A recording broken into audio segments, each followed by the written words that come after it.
bienvenue pour notre rendez-vous hebdomadaire avec un film culte des années 80. Aujourd'hui, plongeons dans un moment du cinéma de cette époque. Scarface, réalisé par Brian De Palma en 1983 sur un scénario d'Oliver Stone et une bande originale de Giorgio Moroder, celui-là même qui avait déjà signé la musique d'un autre long métrage sur la même thématique, Midnight Express, quelques années plus tôt.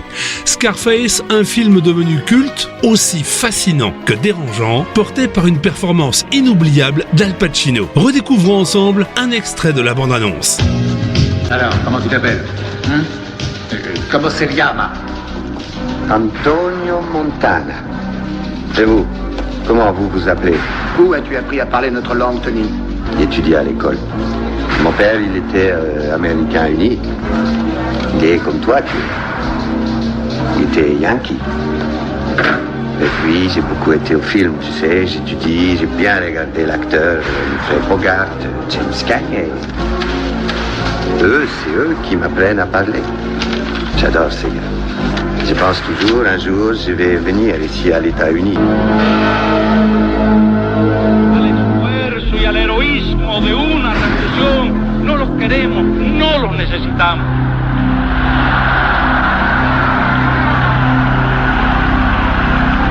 Dans ce pays, il faut d'abord faire le fric.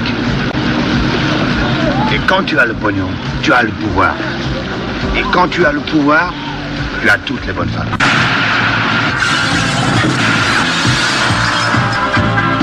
Allez, Chino, vieilles amitiés ou toutes nouvelles. Moi, je vais posséder ce qui me revient. Le monde, Chico. Dans ce truc-là? Pourquoi vous dites ça? C'est une carrière. Sérieux, je te pose la question. Merde, c'est le boss qui se fait attention. Merde, le boss. Dès les premières minutes, le ton est donné. On suit Tony Montana, immigré cubain fraîchement débarqué à Miami, prêt à tout pour gravir les échelons du rêve américain. Mais ici, le rêve a un goût de poudre blanche, de violence et d'obsession. Tu as de la famille aux États-Unis? Des cousins? Un beau-frère? Quelqu'un? Non, personne, tout le monde décède. Tu as déjà fait de la tôle, Tony? Moi? Tôle? Non, jamais. Non. De l'hôpital psychiatrique? Ça oui, sur le bateau qui m'a amené, mec. La vie de rêve. On te dit quoi il faut penser, ou quoi écrire, quoi faire. Être le mouton tu aimes, avec le troupeau des bêtes. C'est autre chose à faire que de t'écouter, Cogno, tu bosses 8-10 heures te crevant le cul, tu gagnes rien, il est à toi. Tu veux qu'on te mette un chivago dans ta maison, il surveille, il espionne tout ce que tu fais, tout ce que tu dis, partout. Tu sais que je bouffe du poulpe 3 fois par jour, et ces putains de poulpes me sortent par les oreilles maintenant. J'ai des putains de godasses russes que mes pieds passent au travers. Qu'est-ce que tu dis de ça? Toi, tu es mieux que je reste dans l'île à rien foutre, hein? Ne me prends pas pour un voyou, mec. Je suis pas une pute qui vole. Je suis Monsieur Montana Tony, prisonnier politique renvoyé par Cuba. J'exige mon putain d'asile politique, maintenant. C'est le président Jimmy Carter qui le dit. Si tu pouvais ne pas toujours parler de pognon, tu es mortel, Tony. Faut que tu la ramènes une fois de plus. Mortel. Qu'est-ce que c'est mortel? Toi, tu es mortel. Hein? Pognon, pognon, pognon, pognon, pognon. Je n'entends parler que de ça tous les jours. Donc, votre Lopez garantit de m'acheter pour 150 kilos et 12 mois sur 12. Il vient sur place ici et je lui cède la marchandise à, disons, 7000 le kilo. On ne peut pas trouver mieux. Bon, d'accord, mais nous, on prend les risques de transport, alors. Et en plus, on court-circuite les Colombiens. Vous voyez ce que ça implique? Il va falloir faire la guerre, mon vieux. Court-circuiter les Colombiens, c'est un risque, mais on le prend des deux côtés. Alors pourquoi on partage pas les risques aussi? Vous garantissez votre livraison, disons jusqu'à Panama, et après on vous les prend. Panama, c'est risqué. Ça coûte beaucoup plus. Très vite, Tony ne veut pas seulement réussir, il veut tout. L'argent, le pouvoir, le respect. Ce qui frappe dans Scarface, c'est son excès assumé. Tout est démesuré. Les décors, les dialogues, la montée en puissance du personnage. Miami devient une jungle urbaine où règnent les cartels, les armes automatiques et une tension permanente. Brian De Palma filme cette ascension comme une tragédie moderne, presque shakespearienne. Je la connais, votre merdasse, Sedelbaum, t'essouffle pas. Tu n'as rien contre moi. Tu le sais et ça, je le sais. J'ai fait le compte de billets, c'est tout. Tu veux me faire perdre mon temps, ok. J'alerte mon avocat. C'est le meilleur à Miami. C'est l'as des avocats. Je te préviens que demain matin, toi, tu vas bosser en Alaska. Alors, prends du chaud. Fais gaffe, tu sais à qui tu parles, connard? Il y a longtemps que je t'ai prévenu, espèce de sale macaque, on ne m'encule pas. Hé, pardon, qu'est-ce que tu déconnes, hein? Des conneries que... Pourquoi tu m'éplanches, sale con? Je suis pas ton alpha, merde. Jamais trouvé pour le temps.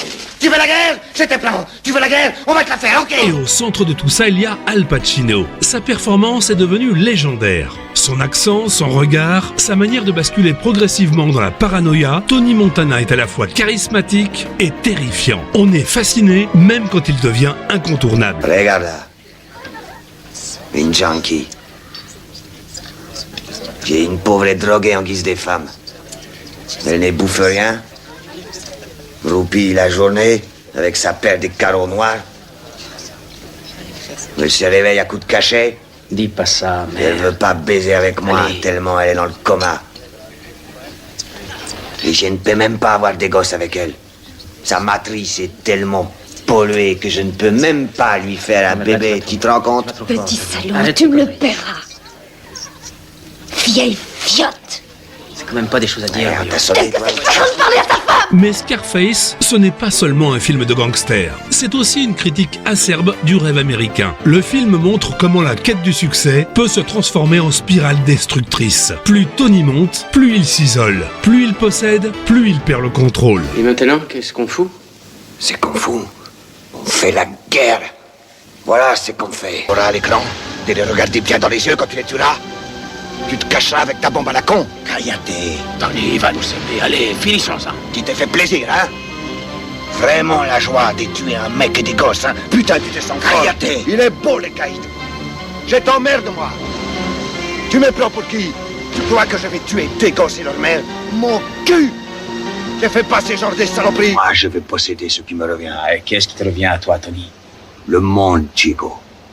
Et tout ce qu'il y a dedans. Avec le temps, le film a dépassé son statut initial. D'abord controversé pour sa violence, il est aujourd'hui une référence culturelle majeure. Ses répliques sont cultes. Son esthétique a influencé la musique, la mode et toute une génération d'artistes. Alors, pourquoi revoir Scarface aujourd'hui? Parce que derrière le mythe, il y a une histoire intemporelle. Celle d'un homme qui a voulu toucher le sommet sans jamais apprendre à s'arrêter. C'est tout pour aujourd'hui, je vous retrouve mercredi prochain pour un autre coup de projecteur sur un film culte des années 80.